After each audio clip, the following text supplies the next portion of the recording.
CTV News at 5 with Tony Ryma and Rick Wyman with weather. Good evening. So glad you decided to join us on this Tuesday, December 2nd. Two mining giants are coming together on a copper project in Sudbury. Vale Limited and Glencore have announced plans to work together to develop a brownfield copper project on adjacent properties in the Sudbury Basin. The plan is to mine both companies' underground deposits using an existing shaft at Glencore's Nickel Rim South mine. Once the early work is complete, the companies will be equal partners in the joint venture. The project is estimated to produce 880 kilotons of copper over 21 years. In addition to copper, the project will also produce nickel, cobalt, gold, platinum group metals, and other critical minerals. And for more on this story, visit our website, CTVNewsNorthernOntario.ca. Okay, let's talk weather. And blustery conditions today caused slick roads in the Parry Sound area. Highway 69 between Parry Sound and French River was closed for some time today, but now it's open. And for more details on the conditions, let's bring in CTV's Rick Wyman. Tony, I'm not really worried about the flurries or the squalls. In some cases, we'll have a few centimeters of precipitation. It's the cold weather. It'll get real cold by tomorrow evening across northeastern Ontario. You can see our systems map brought to you by CAA. Get your membership today at CAA.ca. And when you start talking about lows of -20, -25, approaching -30, that's cold for early December, but we'll get into that and a lot more in our 5-day forecast. We've got some flurries in the forecast for tonight and overnight. Details just minutes away. Tony? Thanks for that, Rick. The city of Sault Ste. Marie and the country are still reacting to news of Algoma Steel laying off 1,000 workers. The company announced a layoff effective next March. Meanwhile, the Federation of Northern Ontario Municipalities, in a joint statement with the Northwestern Ontario Municipal Association, offering their condolences to workers. FNOM President Dave Pleward saying, "We will continue to advocate for a strong, stable steel sector and for the return of these jobs as quickly as possible." While Rick Dumas, president of NOMA, adding they remain committed to working with all orders of government to see this trade war resolved, industry stabilized, and good-paying jobs restored to Sault Ste. Marie. Nipissing MPP and Jobs Minister Vic Fedeli writing, in part, "We've provided Algoma a $100 million loan to keep as many workers on the job as possible. We are activating a local power center to provide enhanced supports for impacted workers, including retraining programs to get people into new jobs as quickly as possible." Terry Sheehan, Sault Ste. Marie Algoma Member of Parliament, writes, "I am in contact with federal government departments and agencies that will directly respond to the needs of impacted workers and expedite any federal services required during these difficult times." By the way, we'll have more reaction tonight at 6 o'clock. Statistics from a new initiative from Sudbury Police show a downward trend in crimes like open drug use in the downtown core. But police say the real success is in the number of individuals connected with social services. We get more from CTV's Angela Gemmell. Sudbury Police have followed through on a commitment to address concerns like open-air drug use and substance intoxication in the downtown.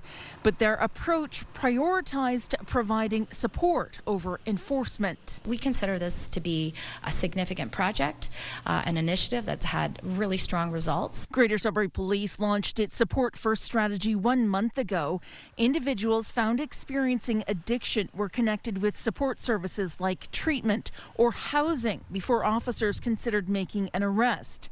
Between November 2nd and the 28th, police conducted 238 interactions where they made 190 referrals to support services, gave 18 drug warnings, and made 8 arrests. Those arrests involve people who are chronically non-compliant during this initiative, and as well some of them are involved in drug trafficking. Over the 4 weeks, open-air drug occurrences trended downward each consecutive week. That shows us that police engagement is important, and again, we are relevant, stakeholders in this conversation. The Support First strategy, along with increased police patrols downtown, have gone over well with the local business community. Really, that's what we needed, was those stricter standards. I think that's going to continue. You're not allowed to drink alcohol on the street. not allowed to smoke in the park. Exceptions were being made for people that might be struggling, but at the same time, it's not a safe condition for others. So resetting some of those boundaries has been really important. The Support First strategy was only meant to be a 4-week initiative, but Deputy Chief Hilt calls it a springboard to a new era at GSPS, adding that the strategy will continue in some form throughout the winter and into 2026. Angela Gemmell, CTV News, Sudbury. A traffic stop for stunt driving near Kirkland Lake led to the arrest of 3 people for drug trafficking. Provincial police say they caught the driver doing 141 kilometers an hour on Highway 11 in Grenfell Township in October. During a search of the vehicle, OPP found more than $46,000 in drugs, along with cash, SIM cards, and brass knuckles. The trio, all from Southern Ontario, were charged with several counts of trafficking. It's time for a quick break. Coming up on CTV News at 5, Rick has your full weather forecast. Plus, the need has never been this great. Those attending food banks is at an all-time high.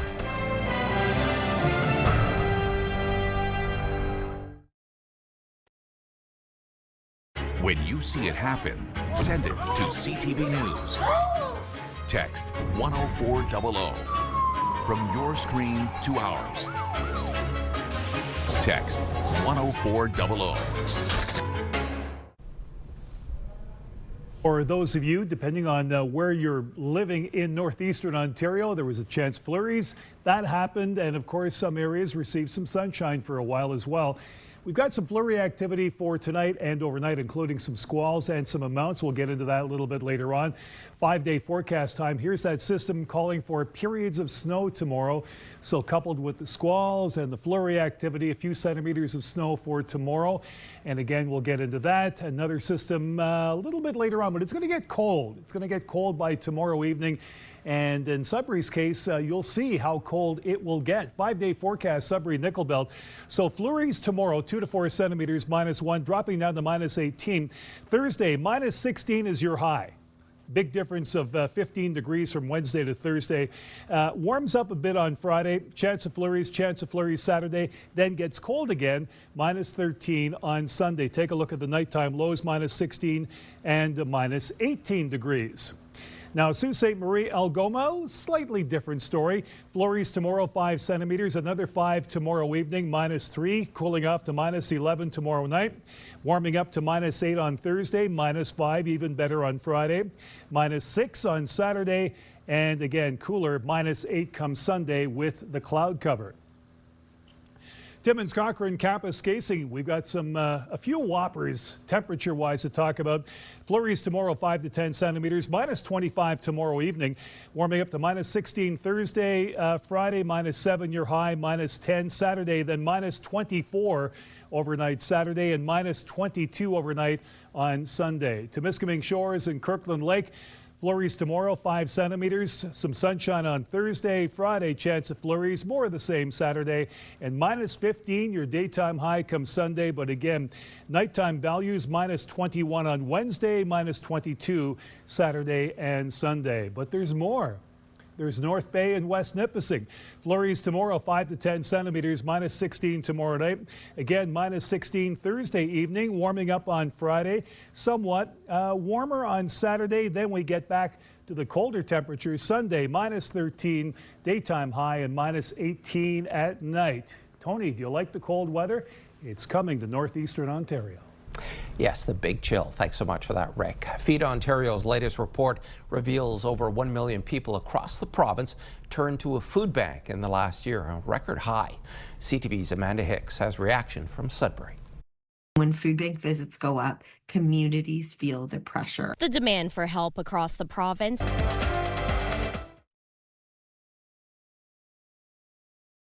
Technical problems. I guess we'll just move on to our next report, shall we? Well, the Elgin Street Mission in Sudbury began its annual Mission 31 campaign last night. During the month of December, different community groups volunteer their time to serve hot meals to the city's vulnerable. CTV's Madison Merrier has that story.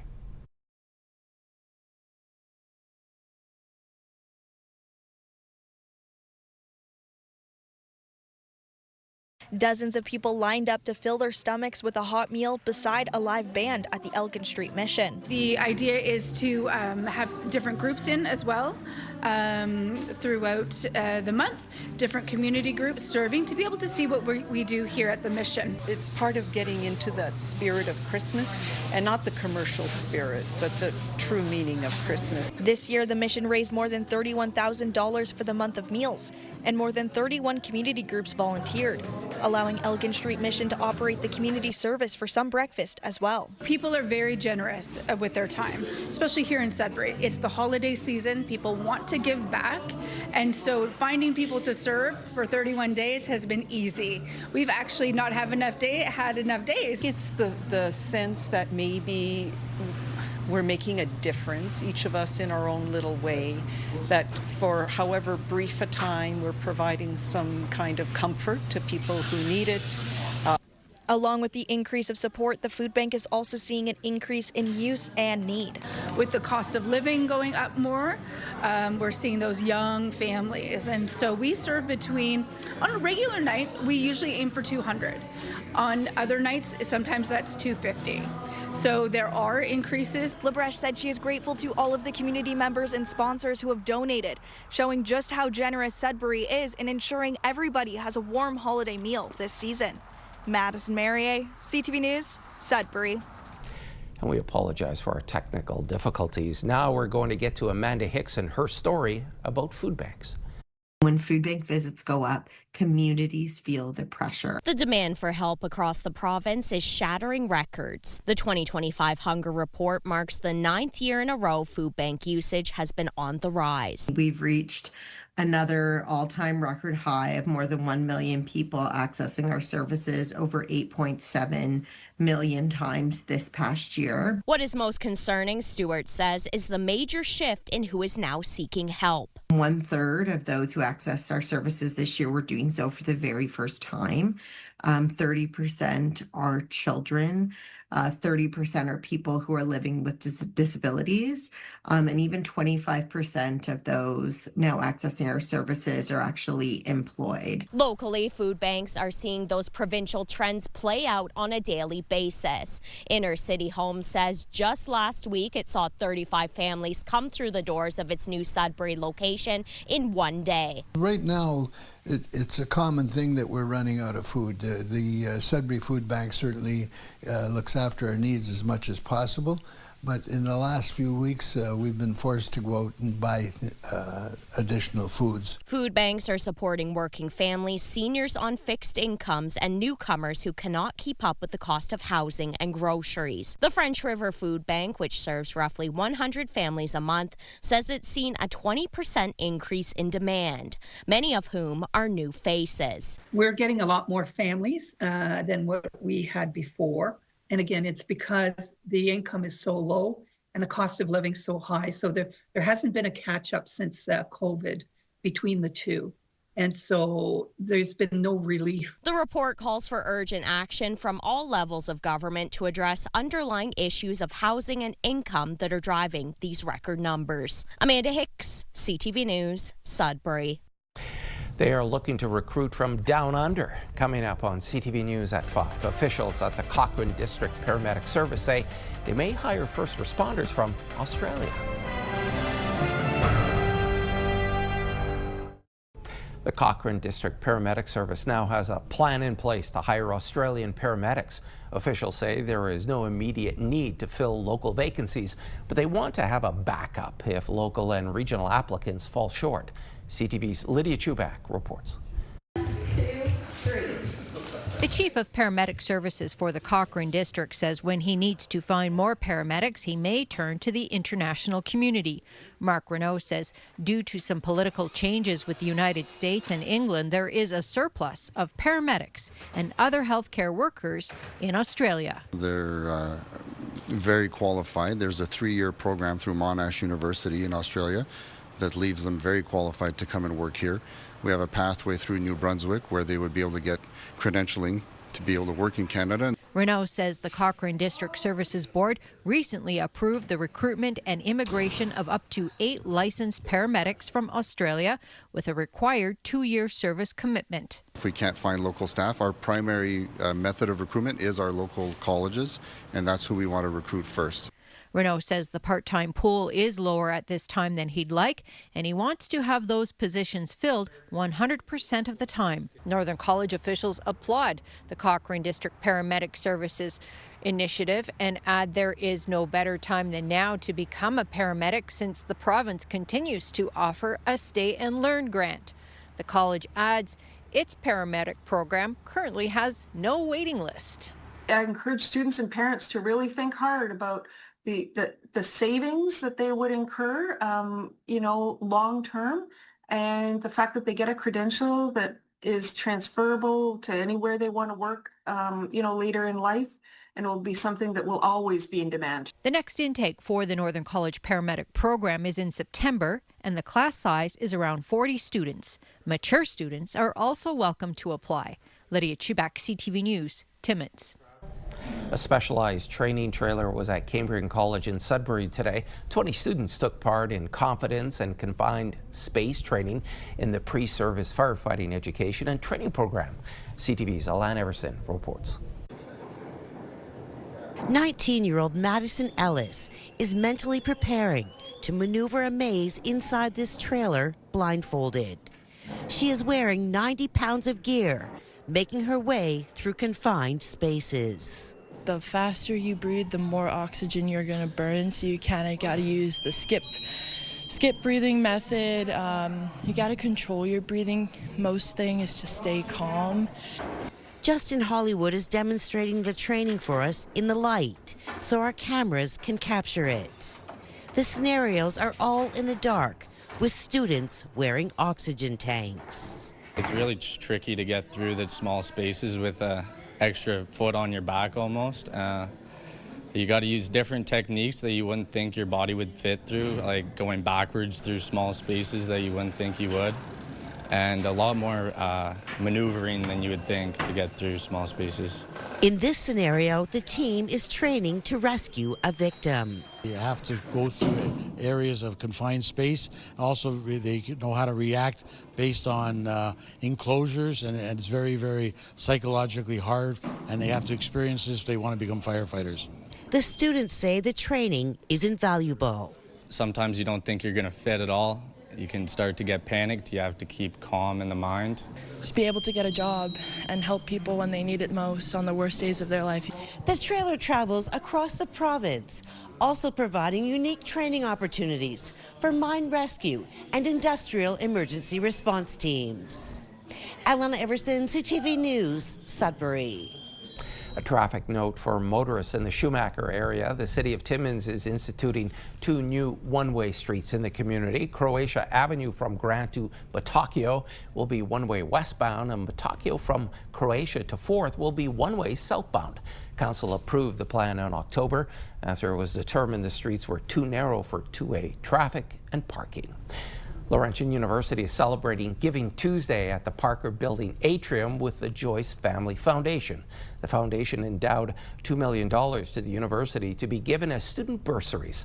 Students were also invited to be a part of the philanthropic event with games and activities. They also learned about a new bursary that those in financial need can apply for. The school is going to manage the fund and select the recipients.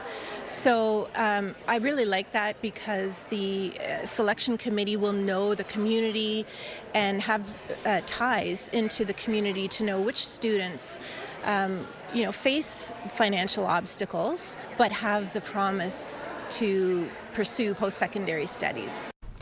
The bursaries at Laurentian University will start being awarded next fall. Out of breath for a good cause, and she's a Christmas angel. Those stories and more right here on First at 5.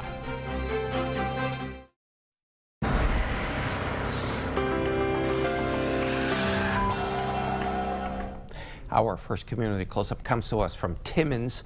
Congratulations to Northern College Emergency Services students. They completed Operation Stair Climb last week and raised more than $1,300 for the annual Timmins Victim Services Toy Drive. Hats off to Jessica Bordelot. She wanted to say thanks to all who contributed to the Christmas Angel campaign. She crushed it this year by collecting $1,371 plus toys and other items for NeoFAC, Northeastern Ontario Family and Children's Services in the Kapuskasing area. Well done, Jessica. Latitude 46 Publishing in Sudbury is joining in the fun at the Sudbury Art Crawl this Saturday. The event is happening downtown and runs from 12 noon until 6 p.m. and features more than 50 local artists. There's also an open mic hosted by author Alexia Cousineau. The open mic is from 2 p.m. until 4 p.m. at Church of the Epiphany on Large Street. And if you have any pictures, videos, or events you'd like us to showcase, you can always email them to us at communitycloseup@bellmedia.ca. A beautiful Sunday night for a visit from the CPKC holiday train. This was the scene as the holiday train rolled into Rudder Station in French River. Authorities closed the highway so residents could enjoy some performances. A cash donation of $4,000 was also given to the area food bank. The holiday train pulls into Nipigon and Thunder Bay this evening. On Saturday, our CTV studio will be full of activity as the 77th CTV Lions Children's Christmas Telethon hits the air at 2 p.m. This year, two talented artists, Stacey Caverly and Ilana Van Zyl, worked for 3 days painting a new backdrop for the telethon set. The giant canvas took 4 gallons and 11 quarts of paint to complete. While they've worked together in the past, they say this was a new experience. Sent us a bit of a reference photo, and because Lan and I have painted together before, we know each other's strong points, we sort of took that plan and went with it, but added some more color and some more Christmas balls and just sort of did what we knew we could do. It's quite wonderful to know that we're helping the larger community as well as some children out in the world, and that our talents can be used in a positive way. And a huge thank you goes out to our talented painters as well as IATSE for finding them and Skakun Home Hardware in Sudbury for supplying the paint. And there's more news for the North coming up at 6. For now, continue watching as we hand things over to CTV National News.